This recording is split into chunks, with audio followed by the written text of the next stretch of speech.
it's Jess from Head to Toe Health. We're going to run through an exercise to free up through the shoulders. So if you use some Franklin balls about the size of a grapefruit, hopefully something with a bit of give in it. If you don't have something like that, you can use a small hand towel or use some socks rolled up. You're going to put them right up into the armpits, high up as you can go, and lock them in with the shoulders. So from there, we're going to do some shoulder circles backwards.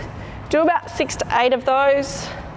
Then you want to come forwards, another 6 to 8 of those. Pushing the shoulders up as high as you can, then down. So you're going through full range here. And then when you come to the side, you're going to do that top shoulder. Just keep the ball in the lower shoulder and keep that stationary. So another 6 to 8 forward, 6 to 8 running backwards. And cross to the other side. 6 to 8 forwards, 6 to 8 backwards. It's really good for freeing up your neck and shoulders, especially if you sit all day. So you need to replace those balls if you have to, and then we're going to shrug up and down. So really squeeze through the trapezius as you go, squeezing at the top, and then as you come down, really pushing down away from your ears with those shoulders.